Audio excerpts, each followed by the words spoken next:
Spaulding versus Wells Fargo, number 121973.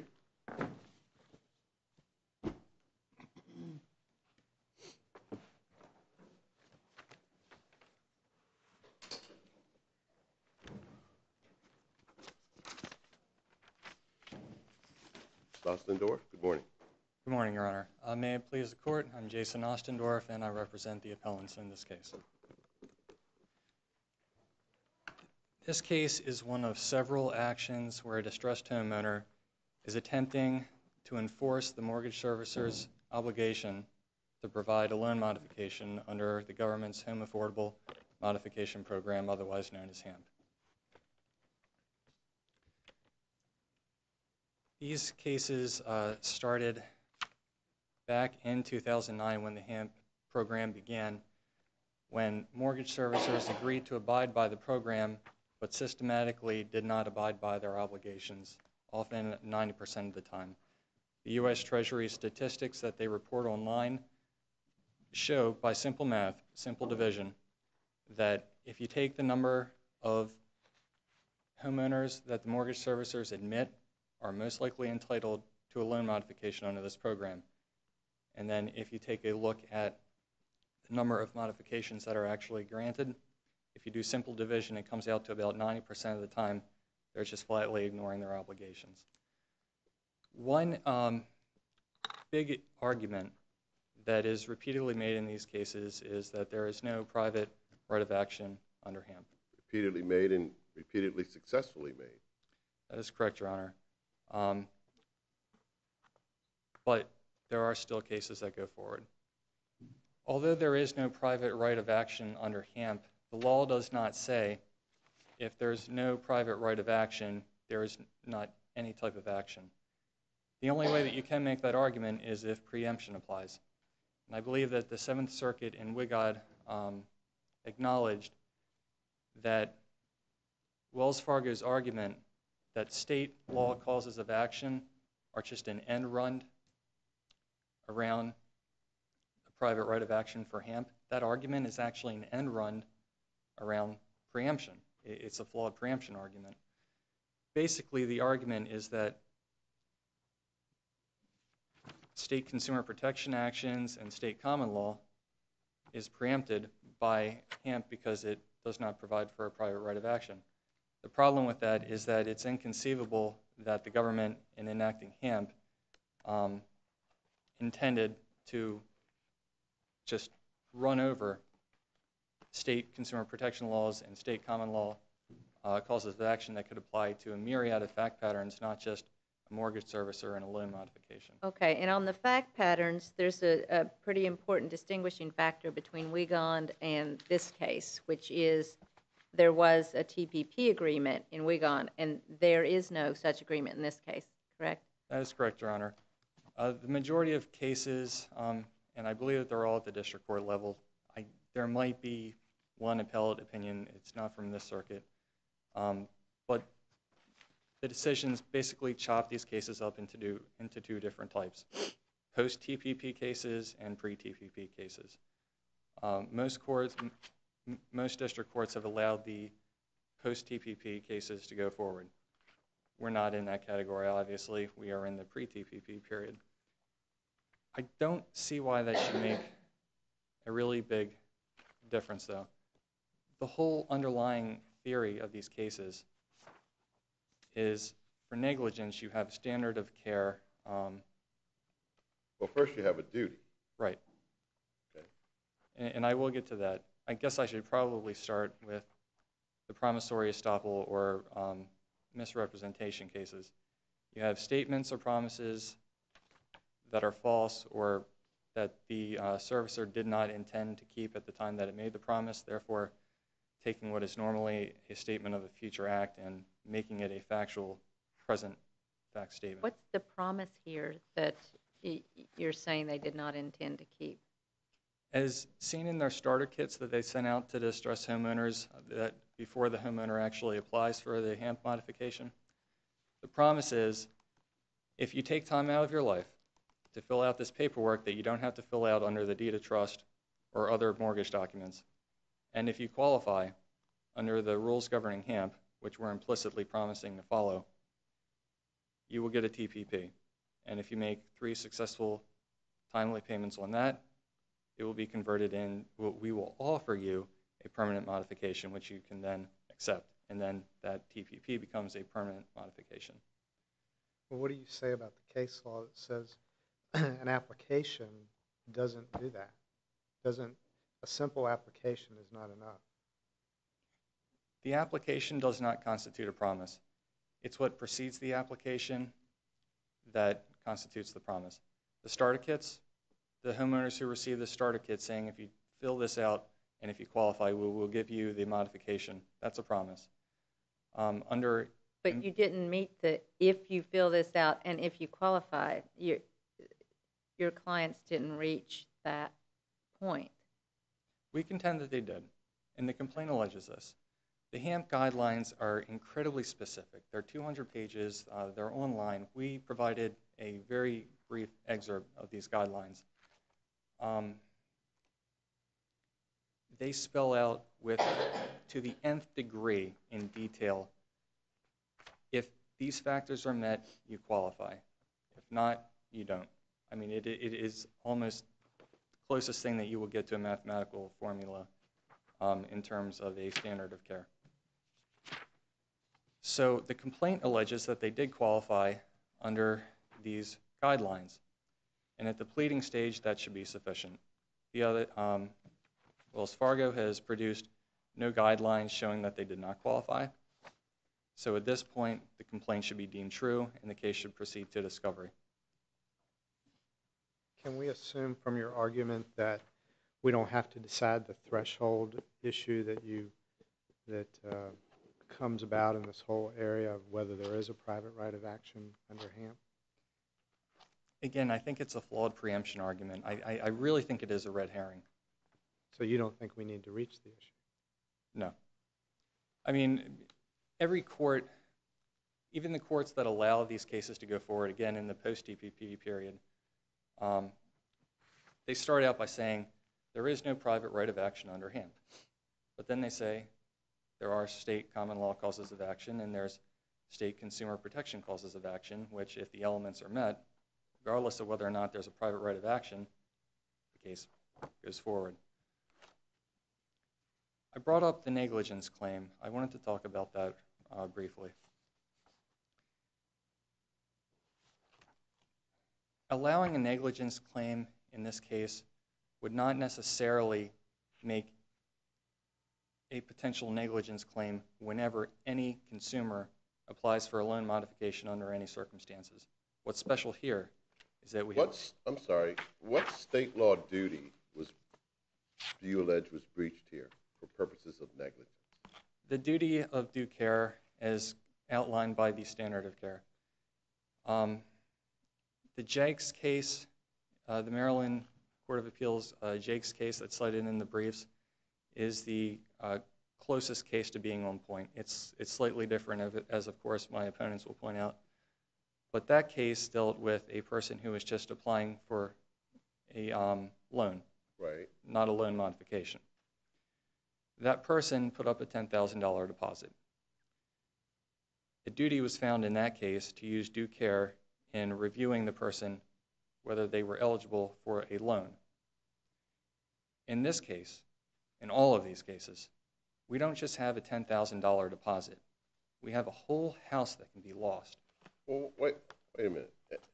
See, you told Judge Davis that, if I understood your answer, you really don't care about whether there's a private cause of action under the federal guidelines. Correct. And I take it by your answer, you mean to say that you do not rely in any way here on the existence of a federally rooted duty. Wrong. Okay, so that's good. So we're on the same page. You want to sue on a state cause of action based on the existence of a federal law duty, and you're claiming that's not a federal cause of action. Correct. We would call it a very spelled out standard of care that is spelled out by federal regulations. How can a cause of action, and this is an honest question, how can a cause of action arising from the breach of a federally imposed duty not be a federal cause of action? Because it's stated in terms of the elements of a state common law cause of action or the elements of a state consumer protection cause of action. Well, doesn't that make it a state duty? In other words, if you're saying the Yes. state law borrows a federal standard, I can follow that. So is that what you're saying?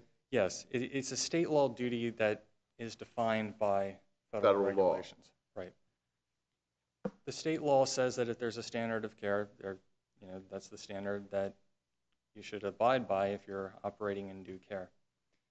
It is no different from an industry standard case. And that's where I wanted to get into the difference. With these HAMP cases, if you recognize a negligence action, it doesn't open up the floodgates to a negligence action in any case where someone's applying for a loan modification, because you would be very hard-pressed to find an expert who cares about his credentials to come in a non-HAMP case and say, there's an industry-wide standard of care governing when a mortgage servicer has to give a loan modification, because that's bogus. Before HAMP, it was just left up to the servicer's discretion. They could do whatever they wanted. There was no written industry standard.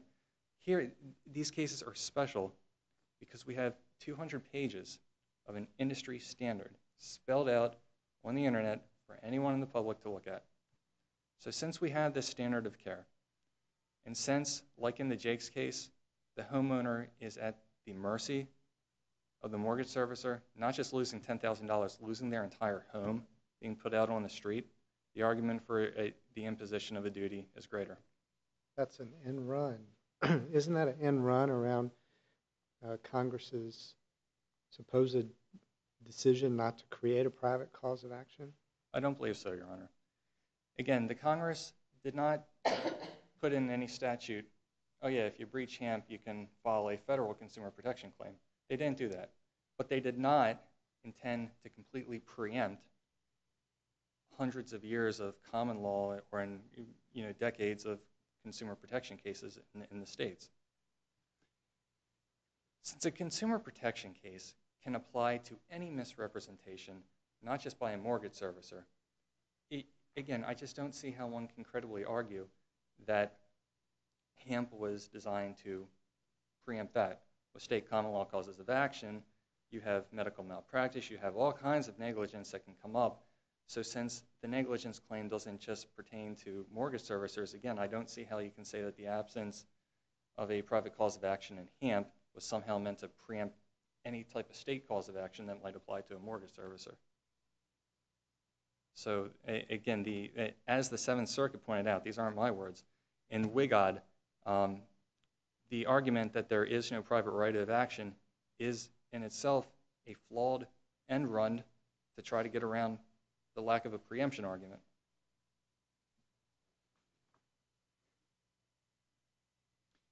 It looks like I'm running out of time. I guess the last thing I would want to say is that there have been some articles lately showing that the Supreme Court has been using the term floodgates in a lot of its opinions more frequently. A lot of distressed homeowners are really trying to save their investment, and there's this program that says that they're entitled to a loan modification.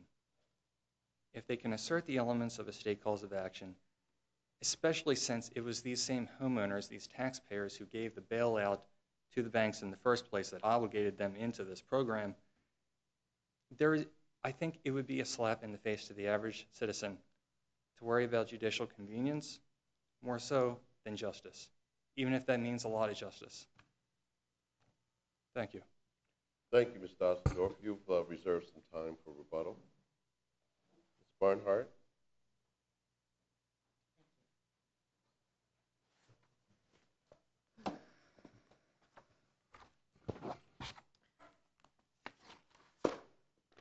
May it please the Court. My name is Virginia Barnhart, along with my colleague Sarah Meyer, who is visiting the Fourth Circuit for the first time today. We're here to represent Wells Fargo in this appeal. My voice is a little light today because I'm a bit under the weather, so I'll try to keep my voice up and my remarks short. With the court's permission, I'll also withhold my hand when you greet us so I don't infect you all. This case is entirely grounded, Your Honors, in the plaintiff's contention that they were improperly denied a temporary payment plan under the guidelines that are issued to mortgage servicers under the HAMP program. As this court has recognized in your questions this morning, Congress did not provide for a private cause of action under that statute. And it is indeed an end run around Congress's decision not to do that to assert the claims that have been asserted in this case. There are 3 steps before you can get a TPP, temporary payment plan. 1 is to make application, 2 is to be eligible for consideration, and 3 is to have a TPP plan extended and signed by 2 parties that are bound by it. The plaintiffs do not contend here, as was the case in Wigod, on which the plaintiffs rely, that they were ever granted a TPP. What they are clearly attempting to do here, as the district court found, is use their interpretation of the HAMP guidelines to force a TPP where one was not granted, which is in effect seeking to enforce those guidelines. They cannot do that because Congress has not recognized a private cause of action here, but they also can't do that based on the specific facts in this case. I should point out, to the extent the court seeks to speak more broadly than to the particular facts in this case, that there's another important issue here. Wells Fargo is a mortgage servicer, and the guidelines on which the plaintiffs rely, and I might point out the ones attached to the complaint are actually not applicable in time period to the plaintiff's claims, but even still, they're not complete. The HAMP guidelines that the plaintiffs attempt to rely upon to make their claim under different labels leave open that a determination on eligibility is based on an investor standards. When I say investor, I mean the holder of the loan here. In this case, the record reflects that Wells Fargo was not the holder of this loan, but a mere servicer. So we are here with a claim trying to force a servicer, not an investor, to honor the plaintiff's interpretation of guidelines which reserve to the investor discretion whether to participate here. And that's an important note for the larger case.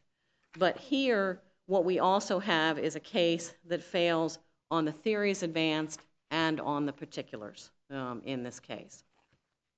In this case, we have a factual record based on the exhibits that accompany the complaint that show that the plaintiffs made application for a TPP, that they submitted certain documents with that Wells Fargo, as the mortgage servicer here, acknowledged that application and asked for more documents by a specific time. So was that, the appellant, as I understand it, for proof of income submitted 2 pay stubs, February 12th and 19th. Why was that not sufficient to meet the application requirements under HAMP? It's not in the record here, Your Honor, but this investor required more current submissions, and so Wells Fargo, to honor its obligation to its investor, asked for those, but that's not in the record, Your Honor. And do the HAMP guidelines provide, give that discretion to the investor as to what is sufficient to meet the proof of income? It always gives the discretion to the investor, even whether to participate in HAMP here, if the investor is not one that has signed on to a participation agreement. But specifically, and this is why the period of guidelines is important in the more global discussion of these issues, there are different times where the guidelines are more specific about what kind of proof of income is acceptable and the period, but that is for those that participate. And the carrot for people, for them to participate, is under HAMP for the investor to participate. The carrot is? The carrot is that there can be an award of funds under the Emergency Economic Stimulus Act to cover certain mortgage losses here. And while Wells Fargo is a mortgage servicer, it's also a holder of many of its own loans that it services, and it signed on to that and did receive funds, albeit under TARP in this case. Again, we're going slightly beyond the record, but to answer Your Honor's question there. It's important in this case to note that when they were asked for additional documentation, they were asked to provide it by a date certain. They neglected to do so. Their own exhibits reflect that. And on that basis, they were denied a TPP here. What's also important to note is what the cases that are binding upon this court have said here. And I'm going to direct the court's attention to the Supreme Court's decision in Astra USA versus Santa Clara County, California. That's a case that's very similar here, although it doesn't involve HAMP. It involves a similar program that was adopted by a federal agency exercising authority, general authority, given it to it by statute to adopt such programs. In that case, it's a program by the Health Resources and Services Administration by which drug manufacturers opted into what was called the 340B program in that case and signed a pharmaceutical pricing agreement. That's similar to the participation agreement here. That agreement was between that federal agency and the pharmaceutical companies, just like the agreement here is between Wells Fargo acting as mortgage servicer and the Department of the Treasury here. It's notable here as we talk about a cause of action and what duties arise under federal law that we don't even have a congressionally adopted act that specifically states any duty vis-a-vis a mortgage servicer. It states a duty or grants authority, I should say, to the Department of the Treasury to adopt a program. That's what the Emergency Economic Stimulus Act did. And what's noteworthy in doing so, and I'm going to direct the court's attention to language from an 11th Circuit decision in the Miller case, which is cited, is that in doing so, neither the Department of the Treasury nor Congress suggested that these kinds of programs which Treasury might adopt were intended for the benefit of mortgagors such as the appellants in this case. In the Miller case, the court discusses whether there's any discernible legislative intent to create a private cause of action and notes in that case that there is none because the Emergency Economic Stimulus Act and HAMP were both designed, quote, to provide authority and facilities that the Secretary of the Treasury can use to restore liquidity and stability to the financial system of the United States. We all can recall that rather dicey time in our economy. That's what the Stimulus Act was intended to do, keep banks from failing. Are there other provisions enacted by Congress that are about mortgage relief? Yes. But in terms of the HAMP program adopted under the authority given to Treasury under that act, the intention there was to save the banks here.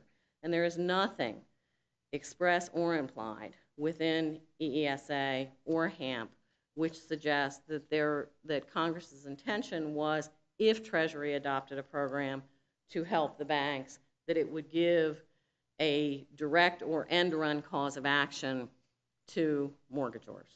So for all of those people who are in a pre-TPP context, and I see a lot of these claims at the district court level about nobody returning phone calls, how difficult it is to get through the HAMP process. For all those people that are in a pre-TPP context, as a practical matter, there is no relief available for a broken down negotiation because the bank is overwhelmed, doesn't get back to people in a timely fashion, whatever the allegation is. Your Honor, the answer to that would be yes. I think that's a choice that Congress made. And it's interesting that you bring that up. One, HAMP has a sunset provision. It was a test to see whether this worked, okay? And I think that's significant in terms of the overall intent of Treasury here, that it was, in effect, an experiment here. Two, though, the Treasury wanted buy-in from servicers here. And I think that's why the answer to your question is yes, Judge Davis, because of the fact that is recognized in Miller to create a duty to do what my opposing counsel would suggest be done in these kinds of cases would have been to contravene, as the Miller court said, the purposes of HAMP because it would have chilled servicer participation in the HAMP program based on the fear of the expense of litigation. And I think that's a notable point that is made by your colleagues in the 11th Circuit with respect to the underlying purposes of this, in effect, experiment, sunsetting experiment here. But going beyond the 11th Circuit, I think we have to go to the well of our precedent, which is the Supreme Court here in the Astor case. And when in the Astor case, the Supreme Court found that there was no private cause of action emanating from the participation agreements and the federal program in that case, it didn't just stop there. It noted that, and I quote, it would make scant sense to allow them, these are parties that are not under those agreements, to sue on a form contract implementing the statute, setting out terms identical to those contained in the statute.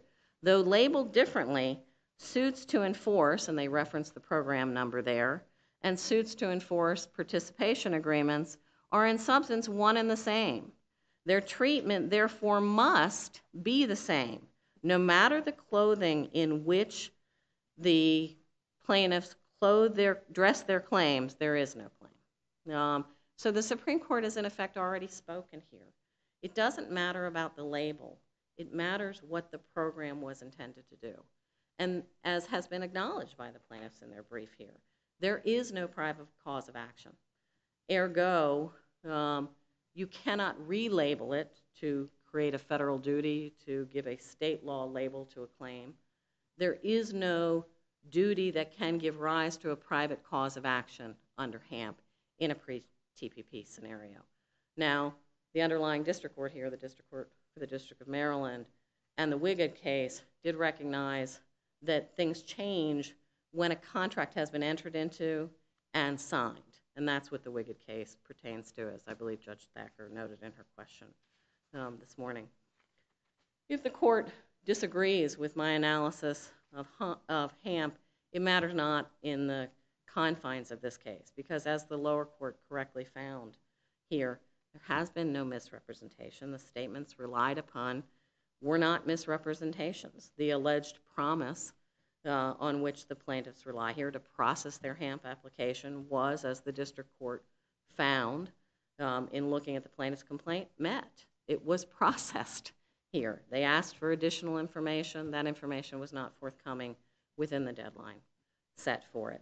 How firm was the deadline, Ms. Barnhart? It expressly states in that letter that the information should be submitted within 10 days Right. of the date of that letter. And we often encounter that kind of seemingly firm, impenetrable barrier, and then you make a phone call or you pay a visit or something, and people say, oh, okay, I'll make an exception. That wasn't possible There's here? no such allegation, but, Your Honor, I would suggest that even if there were such an allegation in another case, and you have several of these cases that are coming before you here, several of which are being handled by my office, it wouldn't make a difference because that's that end run to imposing a duty where one does not exist here. But the promise made here, if there was a promise, and we contend there wasn't a promise to other than the Treasury Department to give this a shot under the participation agreements, but not a promise that runs to these appellants here. If there was, it was honored. It was processed. Information was requested. Deadline was not met, and it was denied on that basis. The misrepresentations on which the plaintiffs rely briefly are also not misrepresentations, as the lower court found here. The statement to process was met, and the two statements that show up in the notice of intent to foreclose were found by the court to be neutral, to be accurate on their face. The plaintiffs admit they were in default, and the plaintiffs admit that their mortgage document enabled the holder of the note to then enforce under its provisions. We've been a little bit outside the record. Are they still in the property? They are still in the property here. Has the foreclosure been stayed or something? Or It is the determination of this servicer not to proceed while there's ongoing litigation. So Mr. Ostendorf, irrespective of the result in this case, has done a good job for his client. Unless the court has additional questions, I'll step back at this time. Thank you. Thank you.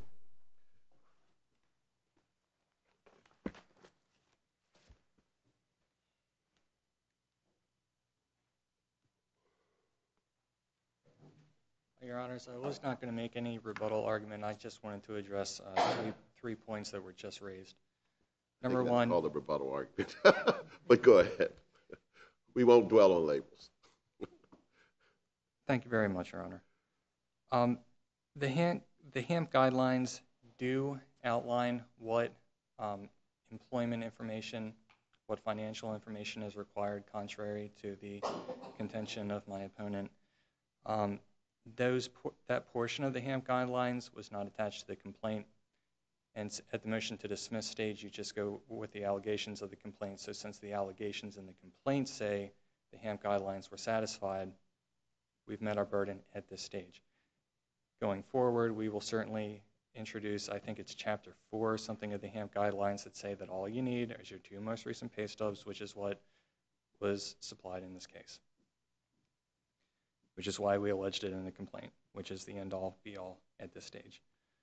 The HAMP program was enacted to save banks, but it wasn't called the Save the Bank program. It was called the Emergency Economic Stabilization Act. In addition to saving banks, the government wanted to put cash in the hands of consumers because, as anyone who has even a small understanding of the economy realizes, consumer cash flow is what drives the economy. When consumers have money to spend, they spend it, which makes profits for business. And consumers have cash when they're not losing their home, they have equity, they still have some kind of an interest in their biggest investment in most of their lives. So it wasn't just to protect the banks, it was to try to stimulate some cash flow in that drastic 2008 economic period. Lastly, my colleague mentioned the Wigod case and Allen v. City Mortgage, where HAMP cases were allowed to go forward. I don't like saying the HAMP guidelines. I just like to say the industry standards, because that's essentially what they are for purposes of our negligence action. But the Wigod and Allen case, they didn't just have a breach of contract. They actually had, well, at least the Allen case did. I can't remember exactly what claims off the top of my head right now were in the Wigod case, but I know that Allen v. City Mortgage included state consumer protection claims and claims other than just a pure breach of contract. So the contention that these cases stand for the proposition that that the TPP cases can only go forward because they have a contract is false, since there weren't just breach of contract cases, breach of contract claims in those cases. Thank you, Your Honors. Thank you very much.